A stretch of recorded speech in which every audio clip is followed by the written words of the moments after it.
Students ఈరోజు మనం ఈ క్లాస్లో the relation between law and liberty దాని గురించి డిస్కస్ చేద్దాం. What are the relation between the law and liberty? That means స్వేచ్ఛకు శాసనానికి ఏ విధమైనటువంటి సంబంధం ఉన్నది, ఇది మనం షార్ట్ నోట్స్గా మనం తెలుసుకోవచ్చు అన్నమాట. So regarding this relationship between the liberty and law, we see that it's two should be a complementary or contradictory with each other. The law and liberty are complementary, the law and liberty are contradictory. That means శాసనము స్వేచ్ఛ ఇవి రెండూ కూడా పరస్పర పోషకాల. శాసనము మరియు స్వేచ్ఛ, లా అండ్ లిబర్టీ, ఇవి రెండూ కూడా పరస్పర భంజకాల అంటే వ్యతిరేకాల అనేటువంటి దాని అర్థం అన్నమాట. సో కాంప్లిమెంటరీ విత్ ఈచర్ అంటే పరస్పర పోషకాలు అని. So law and liberty are contradictory, that means అవి రెండు కూడా పరస్పర విరుద్ధాల అనేటువంటి భావాన్ని ఇక్కడ మనం తెలుసుకోవాలన్నమాట. అంటే whether it is contradictory or complementary, అవి రెండూ కూడా పరస్పర పోషకాల, పరస్పర భంజకాల లేక పరస్పర విరుద్ధాల అనేటువంటిది చెప్పుకోవాలి. So let us take regarding the law. Law అంటే ఏంటి? శాసనము, చట్టము అంటున్నాం. మరి ఈ లా అనేటువంటిది a law is a law for all అని మనం అంటాం. చట్టం అనేది అందరికీ ఒకటే, చట్టం అనేటువంటిది అందరికీ ఒకే విధమైనటువంటి భావనను తెలియజేస్తుందని. So in the same way liberty also, liberty is nothing but free. So liberty అనేటువంటిది స్వేచ్ఛ అనేటువంటి భావాన్ని మనకు తెలియజేస్తుంది అన్నమాట. But according this, writers like Locke and Rousseau, T.H. Green and Hobbes maintain that law and liberty are complementary. But these people, so the philosopher says that writers like రచయితలు lock కానీ, Russo కానీ, TH green కానీ and Hobbs కానీ, but వీళ్ళు ఏంటారంటే వీళ్ళ ఉద్దేశంలో శాసనము మరియు స్వేచ్ఛ అనేటువంటి రెండూ కూడా పరస్పర పోషకాలు అని దాని అర్థం అన్నమాట.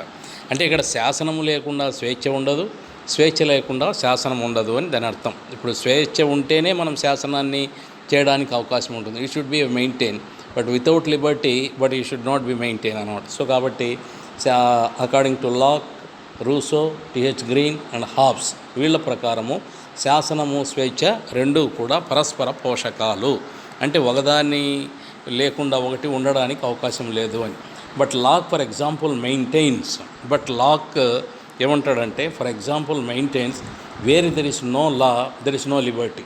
So according to Locke says where there is no law, ఎక్కడైతే మనకు శాసనం అనేది ఉండదో అక్కడ స్వేచ్ఛ ఉండదు అని దాని అర్థం. Where there is no law there is no liberty, ఎక్కడైతే శాసనం ఉండదో అక్కడ స్వేచ్ఛ ఉండదు అనమాట. Sense law is or aid or help to liberty, liberty is not possible without law.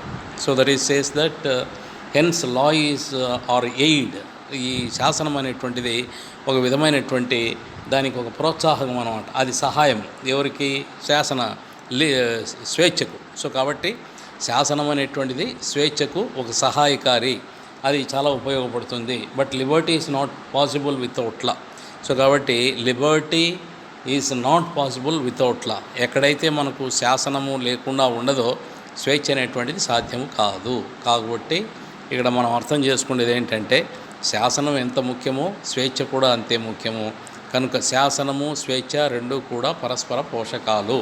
Without law we should not say liberty, without liberty we could not say law. So కాబట్టి without law but we should not say that it's a liberty. Without liberty we can't say that it's a law. So కాబట్టి శాసనము, స్వేచ్ఛ రెండూ కూడా పరస్పర పోషకాలు అనేటువంటి అభిప్రాయాన్ని మనం తెలియజేయచ్చు అన్నమాట.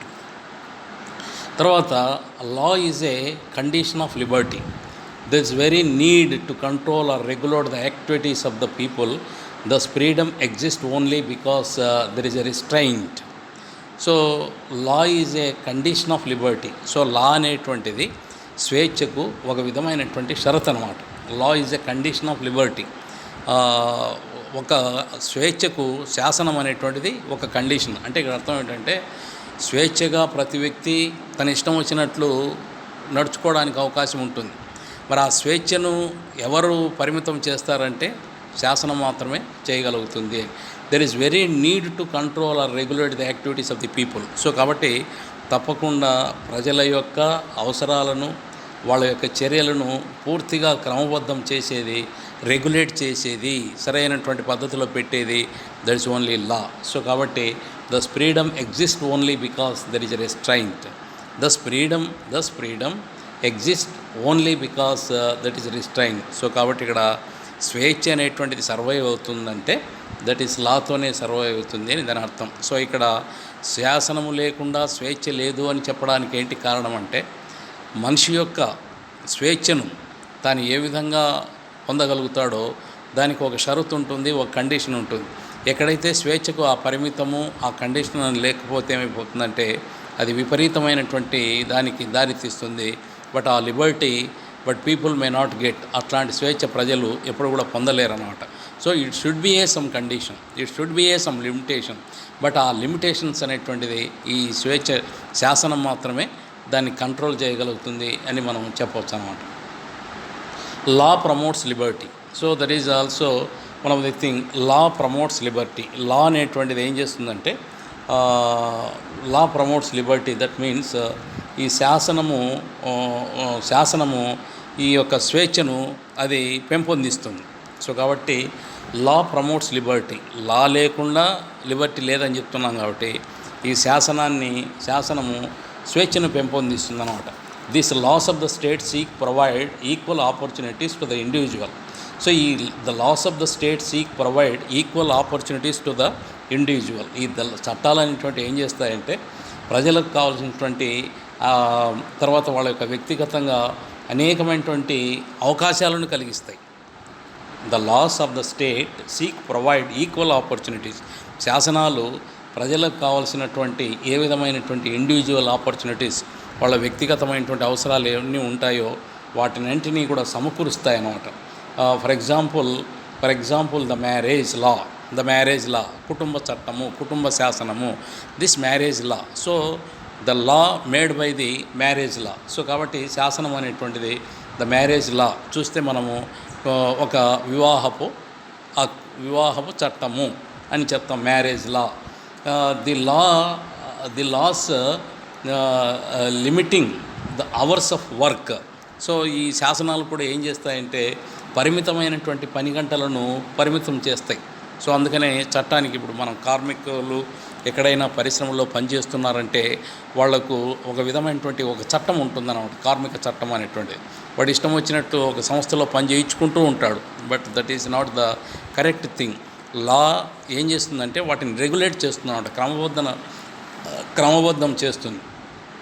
అందుకని the laws limitating the hours of work అంటాం. సో కాబట్టి ఆ పని చేసేటువంటి గంటలను అది రెగ్యులేట్ క్రమబద్ధం చేస్తుంది. But abolition of untouchability, that is also one of the thing is abolition of untouchability. అంటరానితనము నేరము అనేటువంటిది ఒక చట్టం చేస్తుంది అన్నమాట, శాసనం చేస్తుంది. సో కాబట్టి ఇక్కడేంటి ద మ్యారేజ్ లా అని కానీ, the laws limitating the hours of work అని, అబాలిషన్ ఆఫ్ అన్టచబిలిటీ అని, ద సోషల్ సెక్యూరిటీ, సాంఘిక భద్రత, social security laws and many other criminal and civil laws are negotiations of liberty but are aimed to protect the liberty. But these are all the protect the liberty. ఇవన్నీ కూడా స్వేచ్ఛను పరిరక్షిస్తాయి. స్వేచ్ఛను పరిరక్షించడానికి కావలసినటువంటి అనేకమైనటువంటి ఎగ్జామ్స్లు మనం చెప్పుకున్నప్పుడు ద మ్యారేజ్ లా అని, the law of limitating the hours of work అని, అంటే ఇక్కడ వివాహపు చట్టం అని, తర్వాత పని గంటలను రెగ్యులేట్ క్రమబద్ధీకరించడం, పరిమితం చేయడం, తర్వాత అన్టచబిలిటీని పూర్తిగా రద్దు చేయడం, తర్వాత సివిల్ లాస్, క్రిమినల్ లాస్, అనేకమైనటువంటి సివిల్ అండ్ క్రిమినల్ లాస్ అంటాం. సివిల్ అంటే ఆస్తి సంబంధమైనటువంటివి, క్రిమినల్ లాస్ అంటే నేరానికి సంబంధించినటువంటివి. వీటి విషయాలన్నిటిలో కూడా ఇక్కడ మనకు శాసనం అనేటువంటిది అది ఒక పరిమితిని చేస్తుంది. శాసనం అనేటువంటి సెక్యూరిటీ లాస్, భద్రతా చట్టాలు, ఇవన్నీ కూడా ఇక్కడ ఏంటంటే ఆర్ నెగోషియేషన్స్ లిబర్టీకి ఇవన్నీ కూడా బాగా నెగోషియేషన్స్, సంప్రదింపులు జరిపేటువంటివి అనమాట. But are aim to protect the liberty. So కాబట్టి ఇవన్నీ కూడా స్వేచ్ఛను పరిరక్షిస్తాయి. కాబట్టి శాసనము లేకుండా స్వేచ్ఛ అనేటువంటిది పరిరక్షించబడదు. సో దాని ప్రకారం మనం చూసినట్లయితే law and liberty both are complementary but you should not contradictory. శాసనము స్వేచ్ఛ అనేవి రెండూ కూడా అవి ఒకదానికొకటి పెనవేసుకున్నటువంటి బంధాన్ని కలిగి ఉన్నవి. అవి ఒకదానికొకటి పరస్పర పోషకాలు. ఇది లేకపోతే అది లేదు, అది లేకపోతే ఇది లేదు అంటున్నామే. సో అట్లాగా law and liberty are complementary, but the goal is the same. Whatever the thing is, the goal is the same. లక్ష్యం అనేటువంటిది ఒకటే, whether you get liberty or whether you get law, but the aim is the one. ఒక లక్ష్యం అనేటువంటిది ఒకటే. ఏంటి లక్ష్యము? ప్రతి వ్యక్తి తన యొక్క లక్ష్యం ప్రకారము ఒక అభివృద్ధి అనేటువంటిది వ్యక్తి యొక్క ముఖ్యమైనటువంటి లక్ష్యం అనుకున్నప్పుడు, but in the same case the liberty also, స్వేచ్ఛ అనేటువంటి తన యొక్క అభివృద్ధి. ఎప్పుడైతే స్వేచ్ఛ ఒక ఇండివిజువల్గా పొందుతున్నాడో automatically he can develop its career. అతని యొక్క జీవితంలో అతను పూర్తిగా అభివృద్ధి చెందడానికి అతనికి అవకాశం ఉంటుందన్నమాట. సో కాబట్టి కెరీర్ విషయంలో కానీ, బట్ ఎయిమ్ లా అనేది, law aims at the development of the society. సమాజంలో వ్యక్తి బాగా అభివృద్ధి చెందడానికి ఇది ఉపయోగపడుతుంది. So in the case with liberty, సో అలాగే స్వేచ్ఛ కూడా ఆ విధంగానే అభివృద్ధి చెందడానికి అవకాశం ఉంటుందని మనం చెప్పొచ్చు అనమాట. So it provides certain conditions for the development of human personality. So it provides certain conditions for the development of human personality. So it provides certain conditions for the development of human personality. ఇది ఒక మానవుని యొక్క వ్యక్తిత్వాన్ని పెంచడానికి ఇది చాలా ఉపయోగపడుతుంది. Certain conditions for the development of human personality అంటే మనిషి యొక్క ఈ యొక్క మూర్తివంత్వాన్ని పెంచడానికి ఇవి చాలా ఉపయోగపడతాయి అని చెప్తాం. అంటే ఏంటి? లా అండ్ లిబర్టీ రెండూ కూడా ఇట్ ప్రొవైడ్స్ సర్టన్ కండిషన్స్, అనేకమైనటువంటి షరతులు అనేకమైనటువంటి ఉంటాయి. ఎందుకంటే హ్యూమన్ పర్సనాలిటీ, వ్యక్తి పూర్తిగా అభివృద్ధి చెందడానికి ఇవి అనేకమైనటువంటి రకాలుగా ఇవి ఉపయోగపడతాయి అని మనం చెప్పొచ్చు అన్నమాట. సో కాబట్టి anyhow you say that the law and liberty are complementary with each other. శాసనము స్వేచ్ఛ ఇవి రెండూ కూడా పరస్పర పోషకాలు. శాసనము లేకుండా స్వేచ్ఛ ఉండదు, మరి స్వేచ్ఛ లేకుండా శాసనం ఉండదు అని చెప్తాం. కాబట్టి ఇవి రెండూ కూడా పరస్పర పోషకాలుగా మనం వాటిని భావించవచ్చు, చెప్పవచ్చు. But law reconcile social order with individual freedom. So you see law reconciles social order with individual freedom. So ఈ శాసనం అనేటువంటిది కొంతవరకు ఏం చేస్తుందంటే reconciles social order with individual freedom. ఒక వ్యక్తిగతమైనటువంటి స్వేచ్ఛతో ఇవి ఎట్లా చేస్తాయి? మరి లా అండ్ లిబర్టీ ఇవి రెండు కూడా, so law and liberty contradictory, ఇవి రెండు కూడా వ్యతిరేకమైనటువంటివి, పరస్పరమైనటువంటి విరుద్ధమైనటువంటివి. The anarchist and syndicalist maintain that the liberty and law are contradictory to each other, but according to this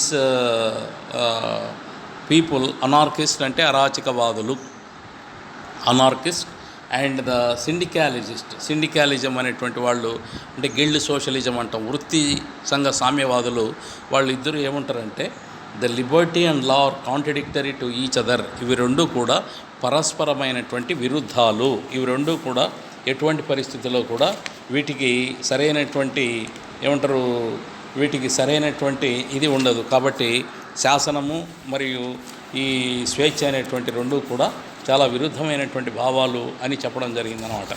so శాసనానికి స్వేచ్ఛకు ఏ విధమైనటువంటి సంబంధం ఉందో అని వీళ్ళు చెప్తారో, but the anarchist and guild socialist says that ఇవి రెండు కూడా మనకు కొంతవరకు ఇవి పరస్పరమైనటువంటి విరుద్ధాలు అనేటువంటి మాటలో వీళ్ళు మాట్లాడుతున్నారన్నమాట. ఏమిటి ఆ విరుద్ధాలు అని చెప్పినప్పుడు మనం ఏ విధంగా వీటిని చెప్పవచ్చు, ఎట్లా విరుద్ధాలు అని చెప్పడానికి ఇక్కడ మనకు ఏంటంటే the anarchist and syndicalist maintain that liberty and law is are contradictory to each other. ఇవి రెండు కూడా పరస్పరమైనటువంటి విరుద్ధ భావాలు కలిగినటువంటివి. సో ఇక్కడ ఏంటంటే దే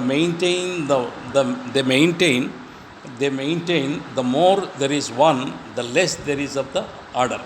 సో ఇక్కడ ఒకటి మనం పూర్తిగా they maintain the more there is one, ఒకటిని మనం పూర్తిగా మెయింటైన్ చేసామనుకోండి, అది పూర్తిగా ఒకటి తగ్గిపోతుంది. సో కాబట్టి ఆర్డర్ అక్కడ దెబ్బతినడానికి అవకాశం ఉంటుంది. ఇప్పుడు వ్యక్తికి మనం పరిపూర్ణమైనటువంటి స్వేచ్ఛ ఇచ్చామనుకోండి లేదా దెబ్బతింటుంది. మరి శాసనానికి పూర్తిగా మనటువంటి అధికారం ఇచ్చామనుకోండి అక్కడ స్వేచ్ఛ తగ్గిపోతుంది. సో కాబట్టి ఇవి రెండు కూడా పరస్పరమైనటువంటి విరుద్ధ భావాలు కలిగినటువంటివి. శాసనానికి మనం ఎక్కువ ఆధిక్యత ఇచ్చినట్లయితే లిబర్టీ తగ్గిపోతుంది. సో లిబర్టీకి మనం పూర్తిగా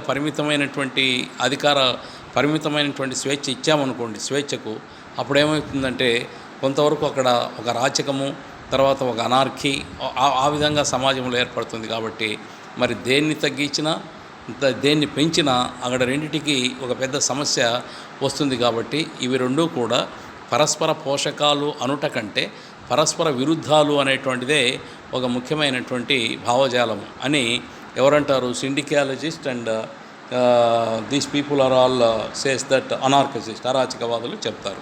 సో ఇక్కడ the unlimited freedom creates a chaos and anarchy and destroy the state.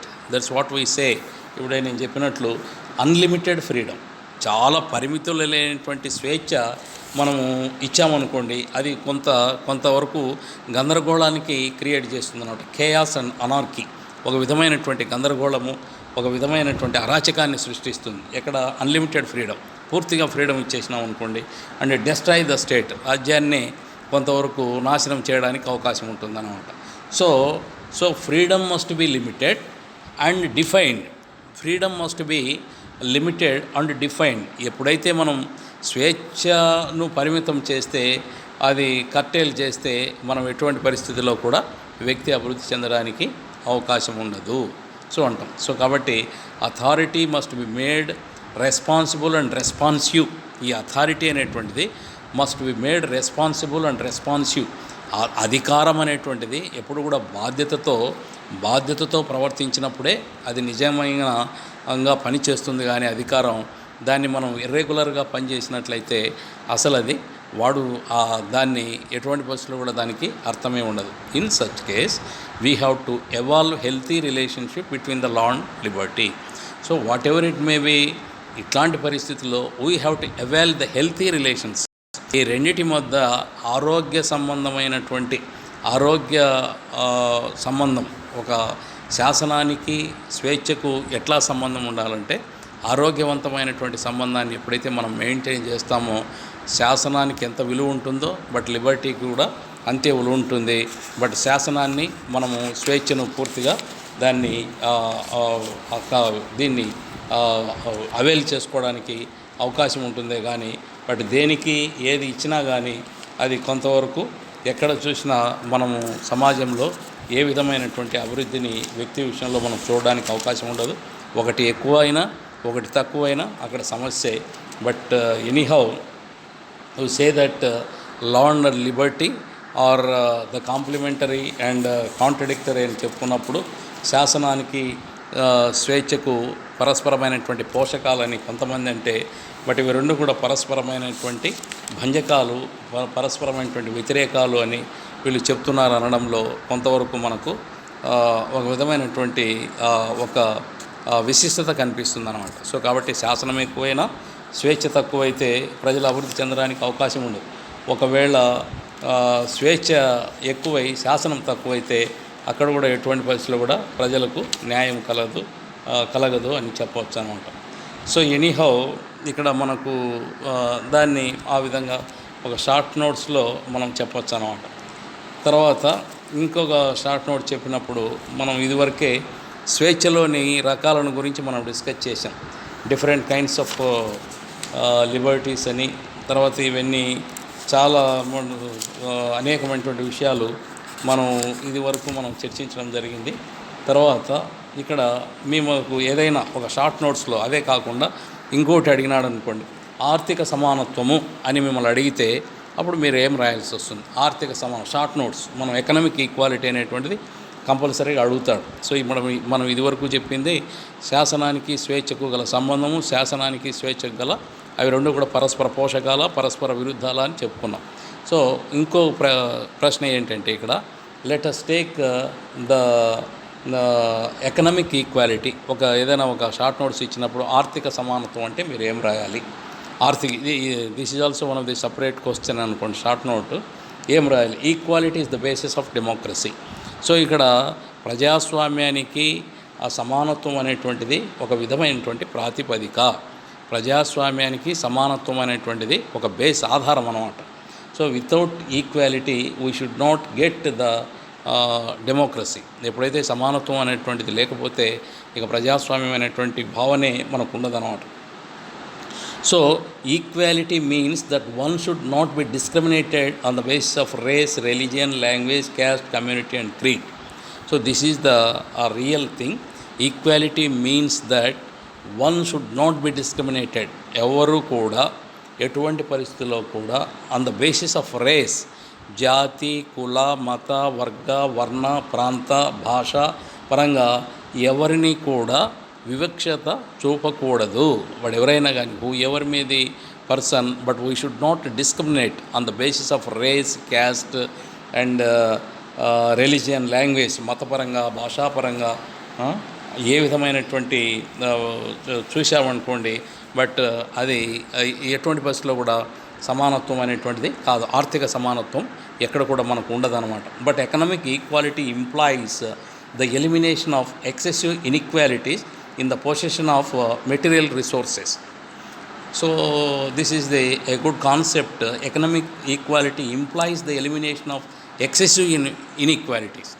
ఆర్థిక సమానత్వం అనేటువంటిది ఎక్కడైతే మనకు ఆర్థిక అసమానతలు ఎక్కువ ఎక్కడైతే ఉంటాయో ఈ యొక్క పొజిషన్ ఆఫ్ మెటీరియల్ రిసోర్సెస్ అంటే ఏంటి? మెటీరియల్ రిసోర్సెస్ ఉండేటువంటి మానవ ఈ ఉన్నటువంటి వనరులన్నీ కూడా వాటిని అందించడంలో, ఆ రిసోర్సెస్ అందించడంలో ఎక్కడైతే మనం అసమానతలను చూస్తామో అది నిజమైనటువంటి సమానత్వం కాదు. It does not mean identity in the position of wealth. So కాబట్టి ఎక్కడ కూడా it does not mean identity in the position of wealth అంటే ధనికులను మనం గుర్తించడం అనేటువంటిది పొజిషన్ ఆఫ్ వెల్త్. ఎక్కడైతే సంపద ఉన్నటువంటి వారిని గుర్తించడం అనేటువంటిది కానీ, సంపదను గుర్తించడం అనేటువంటిది కానీ, it should not be treated as equality. అది సమానత్వము అనిపించుకోదు. కాబట్టి it does not mean absolute equality. అది ఎప్పుడు కూడా మనకు పరిపూర్ణమైనటువంటి సమానత్వము కానే కాదు. So absolute economic equality is not possible as wants of the individual differ. So ఇది మనకేంటంటే అబ్సల్యూట్ ఈక్వాలిటీ అంటే మనకు సార్వజనీనమైనటువంటి సమానత్వం, అందరూ కూడా సమానత్వం పొందాలనుకున్నప్పుడు ఎటువంటి పరిస్థితుల్లో కూడా we should not differ the individuals. వ్యక్తులను తేడాగా చూపకూడదు అనమాట. అటప్పుడే మనం ఏ విధమైనటువంటి వ్యక్తుల్లో ఈ డిఫరెన్సెస్ ఉన్నంత వరకు అది అక్కడ ఆర్థిక సమానత్వం అనేటువంటిది ఎక్కడ కూడా రాదు. Economic equality means that every one should have the adequate opportunities.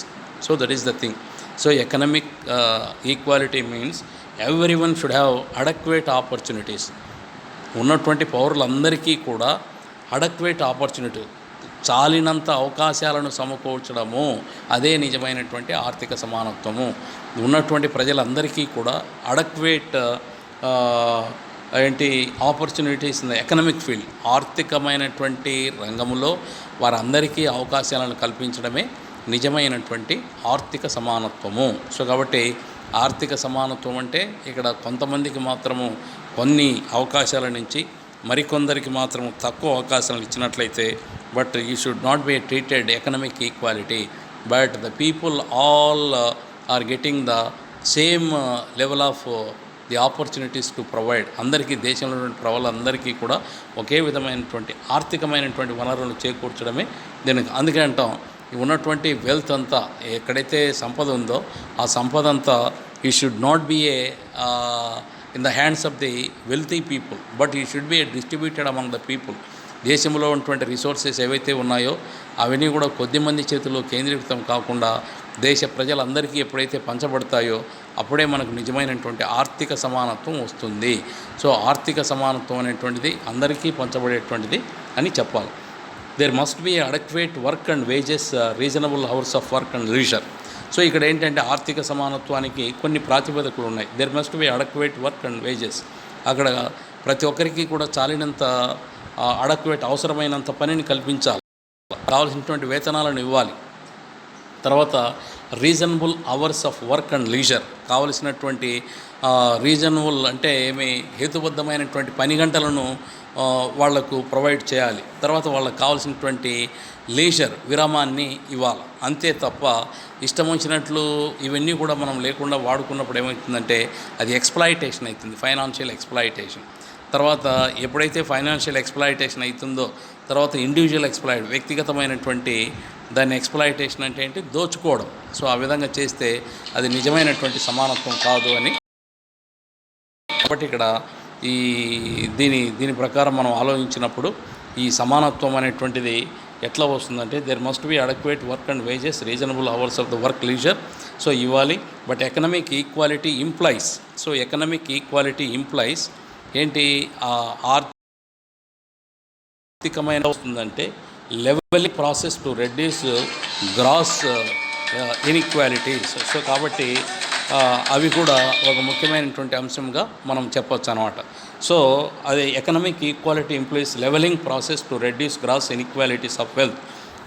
సంపదలో ఉన్నటువంటి అనేకమైనటువంటి ఏవైతే ఇవి ఇన్ఈక్వాలిటీస్ అసమానం వాటిని అన్నిటినీ రూపుమాపాలన్నమాట.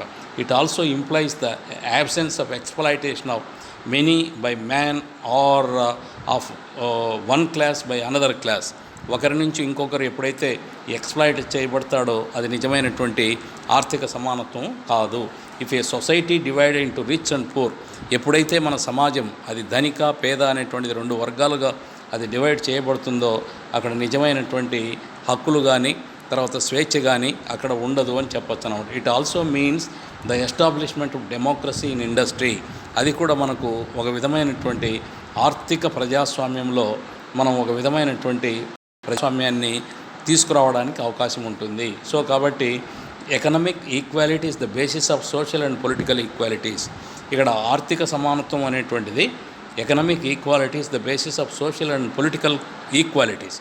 ఎప్పుడైతే ఆర్థిక సమానత్వం వస్తుందో దాని ప్రాతిపదిక ఏంటంటే ఇక్కడ సామాజికమైనటువంటి ఆర్థిక సమానత్వాలు, సామాజిక ఆర్థిక సమానత్వాలే ఈ యొక్క ఆర్థిక సమానత్వానికి ప్రాతిపదికలు.